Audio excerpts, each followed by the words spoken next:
নমস্কার, আমি মাম্পি। হোমমেকার মাম্পির আরও একটি নতুন ব্লগে আপনাদের সবাইকে স্বাগত জানাই। আশা রাখছি আপনারা সবাই খুব ভালো আছেন, আমরাও বেশ ভালো আছি।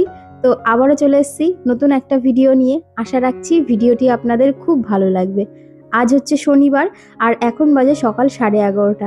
এখন থেকেই আপনাদেরকে সঙ্গে নিয়ে ভিডিওটি শুরু করলাম।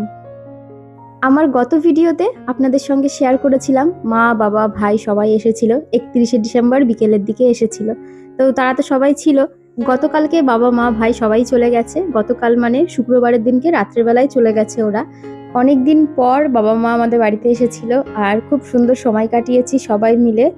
গত দুদিন ধরে বাড়িঘর একদম জমজমাট ছিল। এখন সবাই চলে যাওয়ার পরে বাড়িটা আবার ফাঁকা ফাঁকা লাগছে। যাই হোক, এদিকে আজকে সকালে ঘুম থেকে উঠে অনেক কাজ করেছি, যে কারণে ভিডিওটা একটু লেটের থেকেই শুরু করলাম। আজকে সকালবেলায় ঘুম থেকে উঠে আমি প্রথমেই ওয়াশিং মেশিনটা চালিয়ে দিয়েছিলাম। আর আজকে ওয়াশিং মেশিন আমাকে 3বার চালাতে হয়েছে, এত জামা কাপড় ছিল। আসলে দেখবেন শীতের সময় না জামা কাপড়টা না অনেক বেশি বের হয়, মানে ওই ধরুন সবাই গায়ে তো 3টে-4টে করে চাপানো থাকে, প্রচুর সোয়েটার আরও অন্য বিভিন্ন জিনিস থাকে গায়ে চাপা দেওয়ার জন্য, যে কারণে জামা কাপড়ের পরিমাণটা অনেক বেশি থাকে শীতের সময়। আর এমনিতেও আমার জামা কাপড় কাচার একটু বাতিকই রয়েছে বলতে পারেন। যেদিনকে আর কি ওয়াশিং মেশিন চালাই, মানে এদিকে ওদিকে যত জামা কাপড় দেখি সব কিছু কেচে ফেলার আমার একটা বদ অভ্যাস রয়েছে। তো যাই হোক, যথারীতি আজকেও ঠিক তাই, যা জামা কাপড় ছিল সমস্ত কিছু পাপোশ থেকে শুরু করে সব কেচে দিয়েছি। আসলে আজকে সকালে ঘুম থেকে উঠেই দেখি একদম সুন্দর রোদ উঠেছে, আর এই রোদ দেখেই একদম কোনো দিকে না তাকিয়ে সোজা চালিয়ে দিয়েছি ওয়াশিং মেশিন দিয়ে। সমস্ত জামা কাপড় কেচে ঘর দুয়ার পরিষ্কার করে স্নান করে নিয়েছি। আর ওদিকে কাজের দিদি এসে ঘরটাও মুছে দিয়ে গেছে। আসলে বাড়িতে তো মা বাবারা এসেছিল, আর কদিন ধরে বাড়ির কোনো এক্সট্রা কাজ করিনি। অনেক কাজ জমা ছিল, তার সঙ্গে ঘর দুয়ারও একটু অপরিষ্কার হয়েছিল। আর এই অপরিষ্কার বাড়িঘর আর এলোমেলো বাড়িঘর দেখলে আমার একেবারে এক প্রকার মাথা খারাপ হয়ে যায় বলতেই পারেন। খুব বিরক্তি বোধ হয়। তো সেই জন্যই সকালে ঘুম থেকে উঠে কোনো দিকে না তাকিয়ে আগে ঘরবাড়ি একদম পরিষ্কার পরিচ্ছন্ন করে নিয়েছি। সেই জন্য সকালবেলায় উঠেই আমি এদিকে ওয়াশিং মেশিন চালিয়ে ঘর দুয়ার একদম পরিষ্কার পরিচ্ছন্ন করে নিয়েছি। আর সকালবেলায় তেমন একটা ব্রেকফাস্টের ঝামেলা রাখিনি। আমাদের বাড়ির পাশেই রয়েছে মুদিখানা দোকান, তো ওখান থেকে বিজয় আজকে ব্রেড নিয়ে এসেছিল। সকালবেলায় কলা, কমলালেবু, ব্রেড এইসব, চা এইসব খেয়ে বিজয় বেরিয়ে গেছে, তার সঙ্গে ছেলেও খেয়েছে। তবে আমি আর সকালে কিছু খাইনি, কারণ সত্যি কথা বলতে দুদণ্ড আমার হাতে সময় ছিল না যে বসে একটু খাবো, মানে রেস্ট নিয়ে বসে জিরিয়ে খাবো, সেই সময়টুকুও ছিল না। তাই ভাবছিলাম যে আগে সব কাজ সেরে স্নানটা করে নিই, তারপরেই না হয় খাওয়া যাবে। আসলে কাজের দিদি আসার সময় হয়ে যাচ্ছিল। কাজের দিদি তো ওই 10:30 থেকে 11:45-র মধ্যেই চলে আসে। তাই ভাবছিলাম দিদি আসার আগেই আমি জামা কাপড়গুলো কেচে সব ছাদে মেলে দিয়ে ঘর দুয়ারটা যদি পরিষ্কার করে দিতে পারি, তারপরে দিদি চলে গেলে আমি স্নান করে বাকি কাজগুলো করতে পারবো। এই জন্যই তাড়াহুড়োর চক্করে আমি আর সকালবেলায় কোনো খাওয়ার টাইম পাইনি। তো এদিকে আমি বিছানার চাদরটা পেতে নিচ্ছি স্নান করে এসে।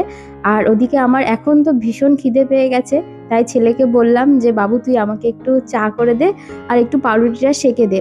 কারণ বাবু ব্রেড দিয়ে বাটার দিয়ে টোস্ট করতে পারে না, তাই ও একটু আগুনে সেঁকে দিয়েছে, তার সঙ্গে এই যে আমাকে একটু চাও করে দিয়েছে।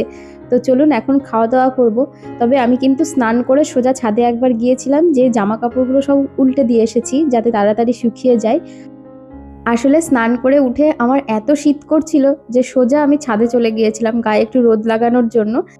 আর তখন ছাদে যেয়ে দেখি জামা কাপড় মোটামুটি শুকিয়ে গেছে, তাই কিছু জামা কাপড় আমি সব উল্টে দিয়ে এসেছি। আসলে রোদ যতটুকুই হোক না কেন, হাওয়া প্রচণ্ড রয়েছে, যে কারণে জামা কাপড় খুব একটা বেশি সময় লাগবে না শোকাতে। যাই হোক, আমার তো প্রচণ্ড খিদেই পেয়ে গেছিল। তারপরে স্নান করে এসে যদি এরকম গরমা গরম 1 কাপ চা পাওয়া যায়, তাহলে দেখবেন প্রাণটা জুড়িয়ে যায়। আমারও ঠিক তাই। যাই হোক, এখন খেয়ে টেয়ে বেশ ভালো লাগছে। এরপরেও আমার জন্য অনেক কাজ অপেক্ষা করছে। ছাদে যাব, যেয়ে সব জামা কাপড়গুলো তুলে নিয়ে আসবো, কারণ প্রচণ্ড হাওয়া দিচ্ছে। যদিও ক্লিপ দেওয়া আছে, তবুও চলুন শুকিয়ে গেছে যতক্ষণ তুলেই নিয়ে আসি। আমি গত যে ভিডিওটা আপলোড করেছিলাম, সেটা গত 7 দিন পর আবার একটা ভিডিও আপলোড করেছিলাম। আর আমি জানি তোমরা অনেক রাগ করো আমি প্রতিদিন ভিডিও না দিলে। সত্যি বলতে প্রচণ্ড ঠান্ডা লেগেছিল, আর আমাদের এখানে যে কি ঠান্ডা পড়েছে তোমাদেরকে বলেও বোঝাতে পারবো না। একেই প্রচণ্ড ঠান্ডা লেগেছিল, কাশি হচ্ছিল, সেই জন্যই ভিডিও দিতে পারিনি। না হলে তোমাদের সঙ্গে ভিডিও শেয়ার করতে পারলে আমারও খুব ভালো লাগে। আমার গত ভিডিওতে তোমরা প্রচুর ভালোবাসা দিয়েছো, সবাই প্রচুর কমেন্ট করেছো, তার জন্য আমার অনেক অনেক ভালোবাসা নিও তোমরা সবাই। আমার গত ভিডিওতে মিলি কমেন্ট করেছে হ্যাপি নিউ ইয়ার দিদি, হ্যাপি নিউ ইয়ার। আর কিছু মনে করো না, তুমি মাঝে মধ্যেই ভিডিও দেওয়া বন্ধ করে দাও, এটা খুব খারাপ লাগে। না গো, কিছু মনে করার তেমন জায়গাই নেই গো, সত্যি বলতে দোষটা তো আমারই। আসলে যেহেতু প্রচন্ড কাশি হচ্ছিল, আর কাশি হলে না ভয়েস দেওয়া যায় না, তো সেই জন্যই কদিন আমি ভিডিওটা বন্ধ রেখেছিলাম। এখনো ঠান্ডা আমার কিন্তু খুব একটা ভালো করে কমেনি, কাশিটা একটু কমেছে। যাই হোক, এবার থেকে আবারও আগের মতো ভিডিও দেওয়ার চেষ্টা করব। আর আমার গত ভিডিওতে প্রিয়াঙ্কা বোস অ্যাকাউন্ট থেকে বোন কমেন্ট করেছে হ্যাপি নিউ ইয়ার দিদি, তোমাকে আর তোমার পরিবারের সকলকে নতুন বছরের অনেক শুভেচ্ছা জানাই। এই নতুন বছর তোমাদের খুব ভালো কাটুক, সকলে সুস্থ থেকো আর অনেক ভালো ভালো ভিডিও দাও। Thank you so much dear, আমার অনেক ভালোবাসা নিও, আর এই নতুন বছরটা খুব ভালো যেন তোমাদের কাটে, পরিবারকে নিয়ে খুব ভালো থেকো, আনন্দ থেকো। আর আমার গত ভিডিওতে কার্লি টেলস অ্যাকাউন্ট থেকে বোন কমেন্ট করেছে কেমন আছো দিদি, ভালো আছি, তুমি কেমন আছো জানিও। আর বোন লিখেছে হ্যাপি নিউ ইয়ার তোমার এবং তোমার ফ্যামিলিকে। থ্যাংক ইউ গো, হ্যাপি নিউ ইয়ার। আর লিখেছে আমাদের এখানে ভীষণ ঠান্ডা পড়েছে। শুধু তোমাদের ওখানে না গো, সব জায়গাতে প্রচন্ড ঠান্ডা পড়েছে। আমাদের এখানে যে কি পরিমাণ ঠান্ডা পড়েছে, এই ভিডিওটা হচ্ছে গত শনিবারের, আর আমি এখন ভয়েস দিচ্ছি হচ্ছে সোমবারের দিনকে বসে। আর গত দুদিন ধরে মানে গতকালকে আর আজকে রোদের তো কোনো দেখা নেই, ঠান্ডার পরিমাণ যেন 3 গুণ বেড়ে গেছে, এত ঠান্ডা পড়েছে তোমাদের বলেও বোঝাতে পারবো না। যাই হোক, এদিকে জামা কাপড়গুলো সব তুলে নিয়েছি, আর দু একটা জামা কাপড় একদম হালকা ভেজা রয়েছে, একটু উল্টে দিয়ে রাখলাম, ওটা কিছুক্ষণের মধ্যে শুকিয়ে যাবে, পরে এসে নিয়ে যাব। আর এদিকে আজকে একটু শ্যাম্পু করেছিলাম, তাই মাথাটা ছাদের থেকেই খুব ভালো করে আঁচড়ে নিলাম। আসলে প্রচন্ড চুল উঠছে, আর শ্যাম্পু করে যদি ঘরের মধ্যে মাথাটা আঁচড়ানো হয় তাহলে সারা ঘর চুলে ভরে যায়, সেই জন্য আমি ছাদে এসেই মাথাটা আঁচড়ে নিই। যাই হোক, ওদিকে সব জামা কাপড়গুলো তুলে ঘরে থুয়ে এসেছি, আর এই যে 1 হাঁড়ি জল গরম বসিয়েছিলাম। বাবু এখন ছাদে স্নান করবে, যেহেতু আজকে ছাদে একটু রোদ আছে, তো বললো যে মা আমি ছাদে স্নান করব। তো আজকেই শীতের সময় প্রথম ছাদে স্নান করছে। আসলে আমাদের বাথরুমের মধ্যে প্রচন্ড ঠান্ডা, যে জন্য খুব বেশি শীত পড়লে বাবু ছাদে এসেই স্নান করে।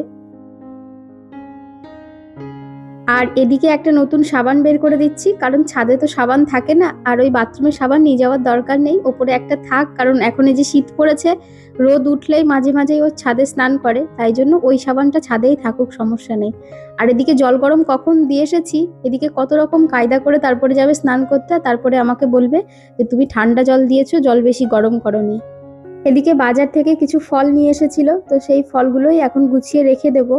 আর আমার গত ভিডিওতে SM সিম্পল হাউসওয়াইফ থেকে কমেন্ট করেছে বাবা মা আসলে ভীষণ ভালো লাগে, ছাদে বসে সকলে মিলে পিকনিক করলে দিদিভাই, ভিডিওটা খুব ভালো লাগলো। Thank you dear. হ্যাঁ গো, ঠিকই বলেছো, বাবা মা এলে খুব ভালো লাগে, আর তার সঙ্গে খুব ভালো কিছু মুহূর্তও কাটানো যায়।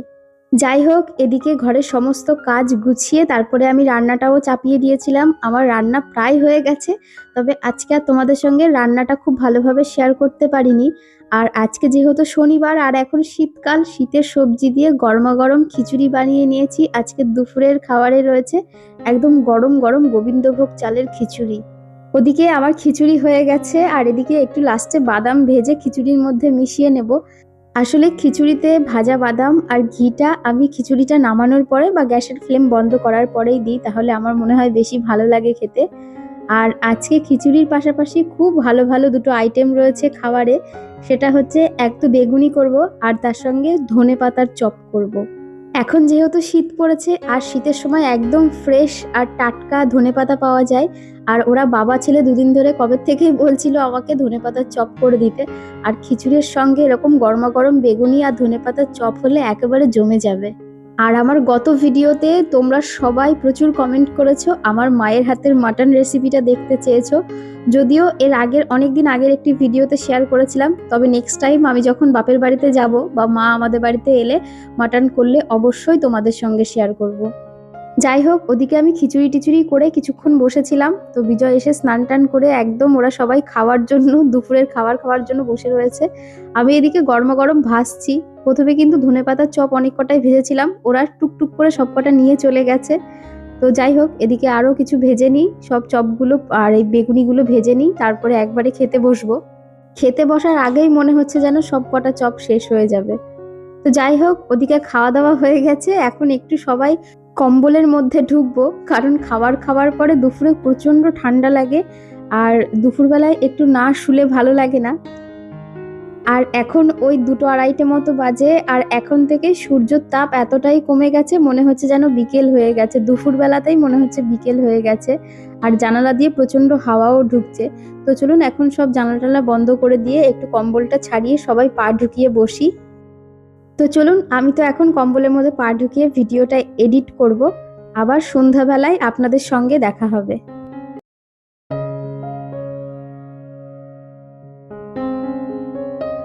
Good evening. তো এখন সন্ধ্যা 6টা মতো বাজে, আর এখন চলে এসেছি সন্ধ্যাবেলার একটু টিফিন বানাতে। এখন বানাবো হচ্ছে দিসানোর ফুসলি পাস্তা। এটা 100% ডুরুম হুইট সিমোলিনা পাস্তা।